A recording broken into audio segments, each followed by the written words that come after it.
মুসলিম উম্মার জন্য আল্লাহ রব্বুল আলামিনের পক্ষ হতে সবচেয়ে বড় একটি নিয়ামত হলো কুরআন। এই কুরআন যারা আঁকড়ে ধরবে তারা কখনো পথভ্রষ্ট হবে না এবং তাদেরকে কেউ কখনো পথভ্রষ্ট করতে পারবে না। এ সম্পর্কে আল্লাহ রসুল সাল্লাল্লাহু আলাইহি ওয়াসাল্লাম ইরশাদ করেছেন, তারাকতু ফীকুম আমরাইন, আমি তোমাদের মাঝে দুটি জিনিস রেখে গেলাম। একটি হলো আল্লাহর কিতাব কুরআন, আর অপরটি হলো আল্লাহর রসুলের হাদিস। দুনিয়ার সমস্ত লেখক কিতাব রচনা করার পর কিতাবের ভূমিকায় লিখে দেয়, কারো দৃষ্টিতে এই কিতাবে যদি কোনো ভুল ত্রুটি থাকে তাহলে আমাকে অবহিত করবেন, পরবর্তীতে আমি তা সংশোধন করার চেষ্টা করব। কিন্তু এই পবিত্র কুরআনুল কারীম হচ্ছে সম্পূর্ণ তার বিপরীত। এই পবিত্র কুরআনুল কারীমের শুরুতেই আল্লাহ রব্বুল আলামিন চ্যালেঞ্জ ছুড়ে বলেছেন, যালিকাল কিতাব লা রাইবা ফীহ, কুরআন হলো এমন এক কিতাব যেই কিতাবে সন্দেহ করার কোনো অবকাশ নেই। সুতরাং ভুল ত্রুটি থাকার তো কোনো প্রশ্নই জাগে না। এই কুরআনে যা কিছু আছে সব সত্য এবং অবধারিত। কথা বলেন ঠিক কিনা? হুদাল্লিল মুত্তাকিন, এই কুরআন মুত্তাকিদের জন্য পথপ্রদর্শক। আল্লাযীনা ইউমিনুনা বিল গায়ব, আর মুত্তাকি হলো তারা যারা গায়েবের প্রতি ঈমান আনে, অদৃশ্য বিষয়ের উপর বিশ্বাস স্থাপন করে। ওয়া ইউকিমুনাস সালাতা, নামাজ কায়েম করে। ওয়া মিম্মা রাযাকনাহুম ইউনফিকুন, আমি তাদেরকে যে রিজিক দিয়েছি সেই রিজিক থেকে তারা দান করে। ওয়াল্লাযীনা ইউমিনুনা বিমা উনজিলা ইলাইকা ওয়া মা উনজিলা মিন ক্বাবলিক, সমস্ত আসমানি কিতাবের উপর বিশ্বাস রাখে। ওয়া বিল আখিরাতি হুম ইউকিনুন, আখিরাত দিবসের প্রতি বিশ্বাস রাখে। উলাইকা আলা হুদাম মির রাব্বিহিম, এরাই হলো তাদের প্রতিপালকের পক্ষ হতে হেদায়েত প্রাপ্ত। ওয়া উলাইকা হুমুল মুফলিহুন, এরাই হলো সফল কাম। কুরআনুল কারীমের এই চ্যালেঞ্জ 1450 বছর যাবৎ চলে আসছে, কিন্তু আজও পর্যন্ত কারো পক্ষে এই চ্যালেঞ্জের মোকাবেলা করা সম্ভব হয় নাই। কুরআনুল কারীমের সবচেয়ে ছোট্ট একটি সূরা, সূরা কাউসার, কাবা শরীফের সামনে লিখে টানিয়ে দেওয়া হয়েছিল।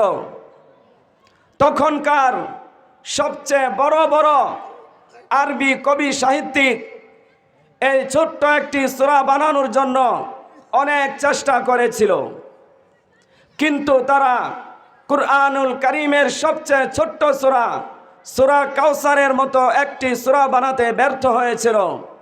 তখন তারা সূরা কাউসারের নিচে লিখে দিয়েছিল, লাইসা হাযা কালামুল বাশার, এটা কোনো মানুষের কথা হতে পারে না।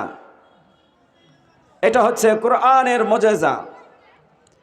আল্লাহ রাব্বুল আলামিন সূরাতুল বাকারার 23 নম্বর আয়াতে আবার চ্যালেঞ্জ ছুড়ে বলেছেন, ওয়া ইন কুনতুম ফি রাইবিম মিম্মা নাযালনা আলা আবদিনা ফাতু বিসূরাতিম মিন মিসলি, আমি আমার বান্দার উপর যেই কুরআন নাজিল করেছি সেই কুরআন সম্পর্কে তোমাদের যদি কোনো সন্দেহ থাকে তাহলে কুরআনুল কারীমের সবচেয়ে ছোট্ট সূরা, সূরা কাউসারের মতো একটি সূরা রচনা করে আমাকে দেখাও। ওয়াদউ শুহাদাআকুম মিন দুনিল্লাহি ইন কুনতুম সাদিকিন। ও কাফেররা, ও বেঈমানরা, তোমরা যদি সত্যবাদী হয়ে থাকো তাহলে তোমাদের যত সাহায্যকারী আছে, যত হিতাকাঙ্ক্ষী আছে, সকলের কাছ থেকে সাহায্য গ্রহণ করো। তারপরও কুরআনুল কারীমের সবচেয়ে ছোট্ট সূরা, সূরা কাউসারের মতো একটি সূরা রচনা করে আনো।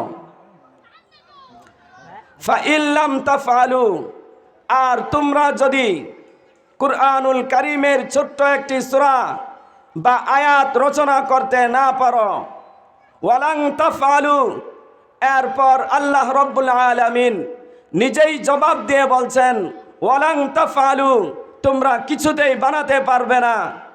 ফাত্তাকুন নারাল্লাতী ওয়াকুদুহান নাস ওয়াল হিজারা, তোমরা যেহেতু বানাতে পারবে না সেহেতু তোমরা ওই জাহান্নামকে ভয় করো, যেই জাহান্নামের জ্বালানি হচ্ছে মানুষ এবং পাথর। উইদ্দাত লিল কাফিরিন, যা জাহান্নামীদের জন্য প্রস্তুত করা হয়েছে। আল্লাহ রাব্বুল আলামিন কুরআনুল কারীমের শুরুতেই চ্যালেঞ্জ সম্বলিত এসব আয়াত উল্লেখ করার কারণ হলো, মানুষ যখন কুরআন পড়বে তখন তার মনের মধ্যে যেন এই সন্দেহ না থাকে, এই কুরআন যদি আমি পড়ি তাহলে এই কুরআন এবং এর মধ্যে যত বিধান আছে এগুলো সত্য কিনা, এই সন্দেহ যেন কোনো মানুষের অন্তরে না থাকে।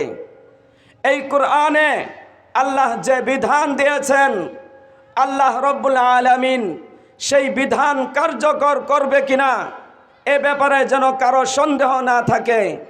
এই কুরআনুল কারীমে জান্নাত জাহান্নামের যে আলোচনা রয়েছে ওই আলোচনা সত্য কিনা এ নিয়েও যেন কারো মধ্যে কোনো সন্দেহ না থাকে। এজন্যই আল্লাহ রাব্বুল আলামিন পবিত্র কুরআনুল কারীমের শুরুতেই চ্যালেঞ্জ সম্বলিত এসব আয়াত উল্লেখ করেছেন। এখন বলেন, এই কোরআন অনুযায়ী আমল করতে কি কোনো সমস্যা আছে?